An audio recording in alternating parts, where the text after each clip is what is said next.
And we're back. Great to have everyone along on this. Is it Tuesday? Today's Tuesday, right? Yeah. Long weekend for Humble and Fred. It was a very long weekend. Pleased to welcome back to our show, not just today, but a returning sponsor. Always makes us feel good. From Lender's Choice Mortgages, say hello to the very fine gentleman known as Michael Kazar. Is it Kazarian? Kazarian. It's Kazarian.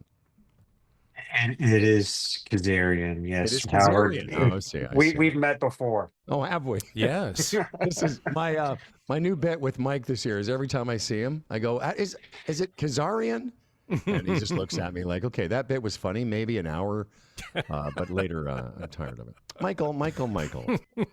Mike, how are you today? By the way, I'm doing great, but I just want to throw this in there, and Fred, you probably know this, but like when we're at the golf course, people will come up to Howard and say, "Hey, Howard, blah blah blah," and Howard would be like, "Have I met you before?"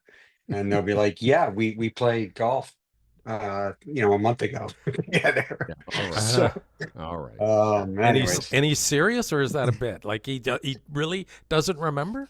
Is this what you're saying? I think he just meets so many people, and it's just, Thank you, Oh, Michael. right. Yeah. I try and lead with kindness. Mike Kazarian, let's get right to it because this is Lender's Choice Mortgage time, and million people are trying to get their mortgage renewed. Is it something like getting your, like people get, like they don't want to talk about insurance, and the Sherpa will always say that people don't want to talk about financial planning. What is it like when it comes to mortgages? Is it similar? People are reticent to have these conversations?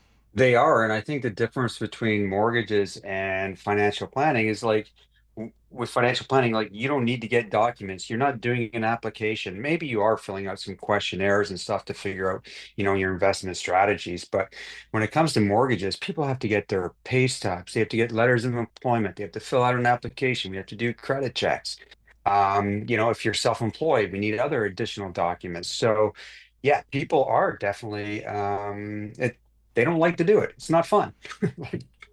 No, it's very, very nerve-wracking. Do you when someone applies for a mortgage too, how important is it what they're buying in relation to being granted a mortgage? Like if someone came to you right now and said, "I want to buy a 500 square foot studio condo." You know what I mean? Even if they qualify for the mortgage, is there any part where you go, "Yeah, that's not a very good investment right now. We're not sure we want to mortgage something like that." Does that happen at that level? Yeah, well, you talk about those micro condos. I mean, years ago, like nobody would touch them, but now Right. that's what they're building. So Yeah, you have right. to finance them. But yeah, I think people that are like buying recreational properties, like is it a three season? Is it a four season? Hmm. Um, is it a co-op? Like there's different obviously types of properties. So it is important to really understand what your financing options are before you go in and make an offer on that property for sure. Hmm. Hmm. The last 90 days, what is it? January, February, March, April, whatever, last quarter of the year, it's just been a complete, it's been nerve-wracking for people and their finances and tariffs and the prices of this and that. How has, again, knowing that so many people need to renew their mortgage this year, is there some signs, does the economy's uncertainty affect mortgages?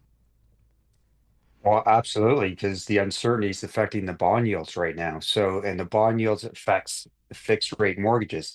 And we've seen fixed rate mortgages go up in the last couple of weeks because the uncertainty that we're seeing. So just to give, your listeners a little I guess tutorial, like so the fixed rates are driven off the 5-year bond yields in Canada, and the 5-year bond yields are heavily influenced by the 10-year treasuries in the US, which are impacted by global influences, right? So we've seen fixed rates go up recently.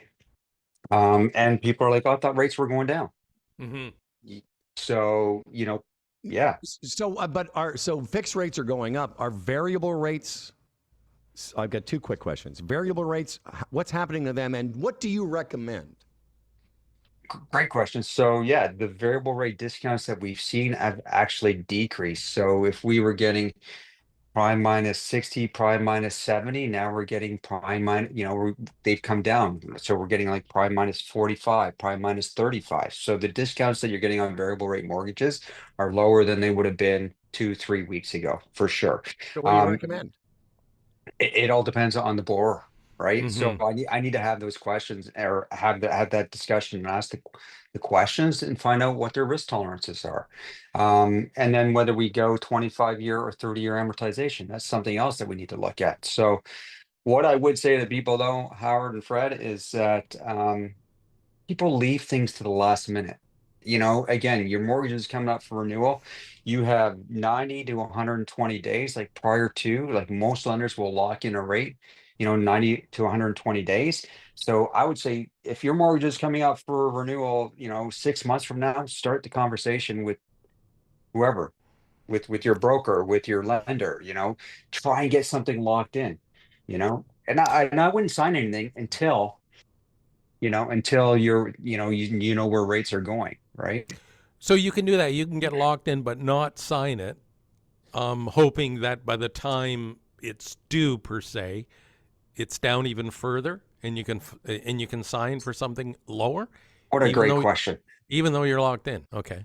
Yeah, what a great question. So until you sign at your lawyer's office, Mm-hmm. you're not obligated to go with any lender. But however, if you sign at your own financial institution on the renewal, once you sign that renewal, you're most likely locked in, right? Mm-hmm. So Mm-hmm. if you come to me and we do an application, or go to any mortgage broker, um, we're going to get an approval for you. That rate's locked in. But until you sign at your lawyer's office, or First Mm-hmm. Canadian Title Insurance, until you sign the legal documents, you're not committed to that mortgage. So Information. um, yeah, why wouldn't you lock Well, something in so now? And if rates come down, we're going to go and get you a lower rate. and that's all, Good to know. again, we talked about a couple things here that are important. One, it's a drag to have to, start the process. But when you have someone like Mike, to sort of borrow our friend Tim Niblets, Mike will Sherpa you through the process. And even if it's 6 months from now, have the conversation with Kazarian today. Get a hold of Mike, Mike at lenderschoice.ca, or go to lenderschoicemortgages.ca. Check out Mike and the partnership there. The entire team is ready to make this process, to make it a little bit easier for you, to explain all these things. Have the conversation with Kazarian and get it started now. If you want to support the program, support the people that support us. And one of them is lenderschoicemortgages.ca. Thanks, Mikey. Thank you, guys. Fantastic, Mike. I was going Thanks, to man. say, looking forward to seeing you tomorrow, but it's going to be raining and 8 degrees, and I don't think Grandpa's going to make the scene, man. Is it going to really be that? No, Oh, it's just going to be shit. It's just shit for 2 days in a row. It's just going to be. I can't Shit, do Mike. it, man. Shit. Shit. It's shit. that's Shit, no, Mike. that's no fun. Mhm. It is no no shit's fun. not fun. No. Okay, well, listen. Let's cross our fingers that it's less than super shit. Mikey, thanks very much. Thank to you, talk to guys. Have a Thanks. great day.